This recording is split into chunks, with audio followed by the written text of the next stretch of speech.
Hi, magandang umaga po ulit sa inyong lahat, and I am so happy to give you the second reading of the day. Sobrang happy ko po. Thank you, Lord. Thank you, Jesus. Thank you, Papa God. Thank you, Papa Jesus.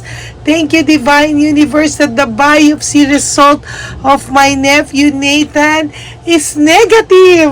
Amen. Amen and amen. Alam niyo po, yan po ang sinasabi ko sa inyo. Hindi po tayo pinapabayaan ng ating Divine Universe at ng ating Papa Jesus. Thank you so much, Mama Mary, all the archangels, Father Pio, Black Nazarene. Thank you po from the bottom of my heart, Papa Jesus. Thank you so much. And to all of you po who prayed for my nephew Nathan, I am praying for you as well right at this very moment that God will heal you sa inyo pong pangangatawan, physical, emotional, mental, at sa lahat po ng trauma na naibigay sa inyo ng mga taong hindi nyo po inaasahang sasaktan kayo. So ngayon po, tayo po ay magbibigay ng second reading of the day. Ayan, tignan po natin ang magiging second reading po natin. Ano naman po ang makikita natin, kasi kanina mensahe po para sa inyo na malapit mo na pong makuha o makamtan ang iyong minimithi. Yan. So ngayon po, for our second reading of the day, tingnan po natin kung ano po ang magiging makikita natin dito sa ating reading of the day. Okay? Thank you, Papa Jesus. Thank you. I'm still overwhelmed. Okay, bili po tayo ng 10. 1, 2, 3, 4, 5, 6, 7, 8, 9, and 10. Okay. Ngayon naman po, pili po tayo ulit ng 10.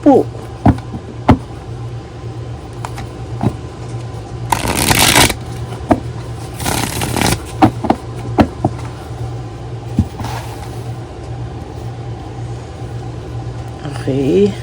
1, 2, 3, 4, 5, 6, 7, 8, 9, and 10.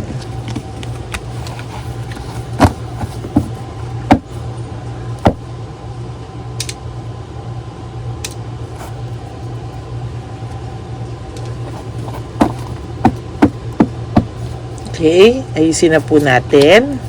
Huwag niyo po akong skip pag ako ay gumagawa ng ganito, kasi kinukuha ko po ang energy niyo, no? And please, no skipping of ads po. Tulong niyo na po yan sa akin para sa aking advocacy for the elderly. Yan. Isa po nabubulol ako. Elderly. Yan. Okay, tingnan po natin ano po ang makikita natin para sa araw na ito at ang second reading for the day. Okay, sa ngayon po ay iniisip po ng person nyo yung mga happy moments nyo po, no? Minsan po pag may times na nalulungkot siya, ang iniisip niya lang po is yung happy moments nyo pong dalawa. Alam niya po na nagkaroon siya ng error of judgment. Alam niya po yun. Sa huli po, parang ang pinalabas niya pa po, ikaw lahat ang masama. Naging masama po siya sa'yo, pero ikaw po ang pinalabas niyang masama. Pero ngayon po, kahit papano, pinagsisisihan or may guilt feeling naman po itong taong ito sa inyo. Okay? Naging masama siya sa'yo bandang huli,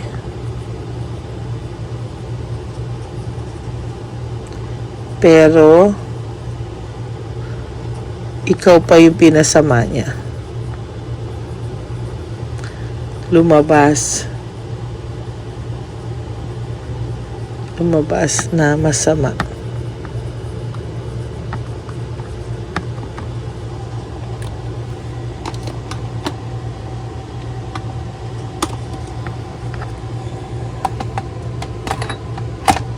Yan, no? So, naging masama siya sa'yo bandang huli, pero ikaw pa ang lumabas na masama, no? Somehow, hindi naman po niya yan intention gawin, based dito, dahil may error of judgment. Wala lang po siyang choice, kasi kailangan niya pong lumusot talaga kailangan niya pong lumusot sa nagawa niya, or to justify po bakit niya nagawa ito. Bandang huli po kasi naging one-sided na lang yung relationship nyo, kasi ikaw na lang po yung lumalaban nung bandang huli, no? Pilit mo po pong nilalaban, pero sa totoo lang po nasa ibang mundo siya, no, nung mga panahon na yan. Ang dami mo pong sinacrifice, lahat po ay sinacrifice mo, yan,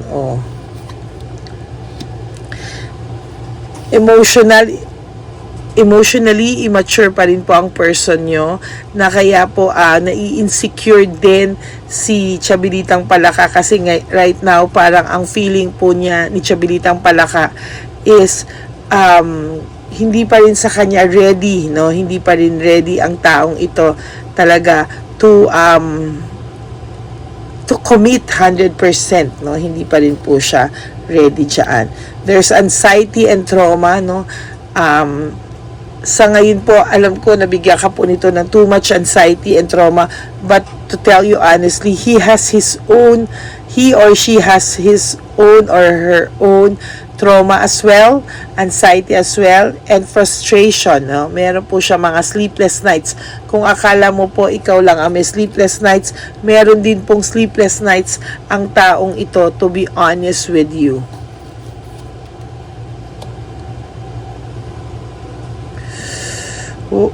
Meron po siyang gusto maging mga pagbabago sa kanyang trabaho, no? Kasi as of the moment po, medyo hindi po siya okay sa kanyang workplace. May tension po sa opisina nila, may tension din po siya kay Chabilitang Palaka. Parang everything now is with tension, no? May tension po ang lahat, no? Greediness and possessiveness, no? So far possessive po sa kanya si Chabilitang Palaka, no? Feeling niya po nasasakal din siya kay Chabilitang Palaka, kasi wala pong linggo, wala pong na lumilipas na hindi ka po nila pinag-aawayan. Home celebration, kung akala mo po sila ay lagi nagse-celebrate, lagi silang masaya, the truth is hindi po sila masaya. To be honest with you, magulo po ang buhay nilang dalawa. Ito po yung sinasabi ko sa inyong may group conflict ito, maybe sa opisina din, tapos kay Chabilita din, pati sa mga ibang kamag-anak ni Chabilita, and may frustration po siyang nararamdaman as of the moment. There's also emptiness and emotional loss, no? Kung ang naakala niya po, yung pinili niyang buhay ay proud siya, pinapakita niya lang po na siya ay masaya, but the truth is, hindi po siya masaya. Ang legacy pong maiiwanan niya sa mga tao ay yung panlulokong ginawa niya sa iyo. Lahat po ng tao, kahit pasamain ka po niya sa mga tao, I tell you, hindi po lahat naniniwala, no? They have their own paniniwala. May paniniwala po silang sarili na kahit kailan ay hindi po yun niya yun parang mababali sa mga tao. Alam po ng mga tao na siya ang may kasalanan sa iyo, kahit pasamain ka pa po ng taong ito. Looking ahead, there's growth for you. Kailangan mo lang daw po tingnan yung brighter side of life. Kailangan mo raw po maging grateful sa buhay kahit gaano po kasakit yung dinaranas mo. Etong si Chabelita, walang ginawa kung hindi i-chismis ka, kahit sino makasalubong nito, sino makita nito, parang ikaw po palagi yung topic, no? But your person has sudden awareness and choosing happiness, meaning nare-realize niya po kung ano po yung nawala sa kanya. Yan. Oh! Sudden awareness, there you go. Oh. Sudden awareness, choosing happiness. So talaga po, naiisip ka po nito. Every time po na nalulungkot siya, minsan iniisip niya po yung happy moments niyo together. And then, somehow, napapangiti na lang po ito. Morality, ethics, and tradition. Mostly po, nakalimutan na po niya kung sino siya. Ano po yung mga nasimulan nyo. No? Parang kinain at nilamon po siya ng mga nangyayari sa paligid niya, no? For most of you, no, baka po may ginawa din sa person nyo, no? Morality, ethics, and tradition, kasi meaning baka po may bulong or ginayuma or something, kasi this is morality, ethics, and tradition, no? Ginamitan ng something. Ang dami nyo pong missed chance and loss of opportunity. Marami po siyang sinayang, to tell you honestly. Ang ganda po sana ng naging buhay nyo, masaya po kayo, pero parang nawala po ng parang bula ito, no?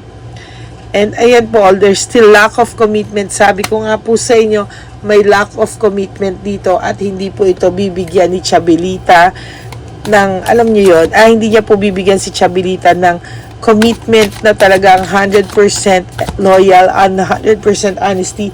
Wala po silang ganon. Okay? Tingnan po natin ang 5 cards niya. Bubunot po tayo ngayon. Yan. This is 1, 2, 3, 4, and 5.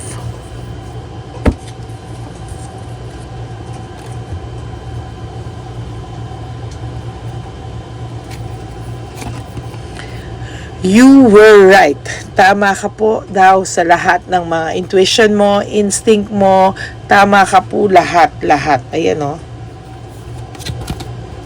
The passion I feel is overwhelming. I don't know how to handle this. Sobrang mixed emotions po siya, no? Sobra po itong patong po yung nararamdaman niyang lungkot. I can't promise you anything as of the moment. Naiisip ka niya, pero wala pa po siyang desisyon. Wala rin po siyang magawa. Emotions overwhelm me. Ayan po yung sinasabi ko sa'yo, na patong na po siya. But still, I am stuck in vision of us together. Meaning po, ayan, yan po yung sinasabi ko, na ikaw pa din po yung naiisip niya. Okay? So, that's it for your second reading of the day. I hope na masaya po kayo, nag-resonate po sa inyo. And if nag-resonate po sa inyo, please give me a like. And please comment down below. Gusto ko pong mabasa lahat ng comments nyo. Masaya po ako, no? Masaya po ako. Lalo na po yung mga nag-PPM sa akin na natulungan ko sila sa life nila, na naka-recover na sila, na naayos na po nila yung kanila, natatawa na lang po sila ngayon. I am so happy, at kayo po ang nagiging inspirasyon ko pag nakaka-receive ako ng mga ganyang comments. Lalo pa po akong ginaganahan magbigay ng serbisyo sa inyo, at talagang masayang-masaya po ako pag nakakabasa ako na natulungan ko po kayo. Maraming salamat po. Maniwala po kayo sa hindi. I am so grateful to all of you, my subscribers. Mahal na mahal ko po kayo from the bottom of my heart. To all my Lady Elena friends, family, and subscribers, I love you all from the bottom of my heart. I'm so grateful to all of you for always waiting for my uploads, for your support po sa channel ko. at sa pagmamahal niyo po sa akin, most especially for that one. And for praying for my health, talagang maraming salamat po. May God bless you all. For those of you po na nakapanood and who wants to have a private reading with me, you can message me po sa Lady Lee Elena. That's LADYLY. Nandyan po ito sa dulo ng ating video. Ayan, mapapanood nyo, dyan nyo po ako, dyan nyo po ako pwedeng makausap at hindi man po ako makasagot agad-agad, ay sasagot po ako whenever it's possible. Okay?